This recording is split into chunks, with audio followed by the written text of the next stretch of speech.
बहुत समय पहले की बात है। एक शांत नदी के किनारे एक बड़ा आम का पेड़ था। उस पेड़ पर एक चालाक बंदर रहता था जिसका नाम था कपी।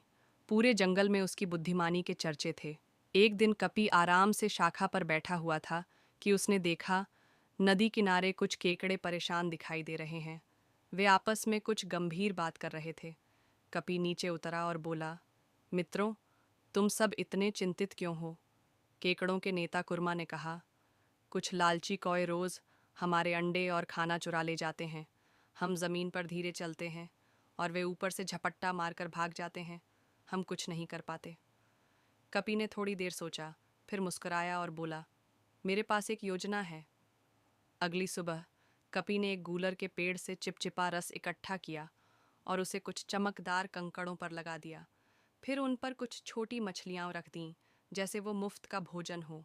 जैसे ही कौए आए, उन्होंने मछलियाँ देखकर झपट्टा मारा, लेकिन जैसे ही उनके पंजे कंकड़ों पर पड़े, वे चिपक गए। वे जितना छूटने की कोशिश करते, उतना ही चिपकते जाते। थोड़ी ही देर में सारे केकड़े आ गए और उन्हें घेर लिया। कौओं का नेता गिड़गिड़ाया, कृपया हमें छोड़ दो, हम सिर्फ भूख से मजबूर थे। कुरमा बोला, हम भी तो जिंदा रहने की कोशिश कर रहे थे, लेकिन तुम्हें कभी हमारी परवाह नहीं थी। तभी कपी बोला, कुरमा, इन्हें जाने दो। आज इन्होंने अपना सबक सीख लिया है। और याद रखो, दया करने वाला हमेशा सबसे बड़ा होता है।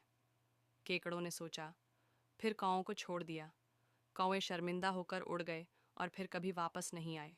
शिक्षा: बुद्धि और दया ताकत से कहीं अधिक बलवान होते हैं।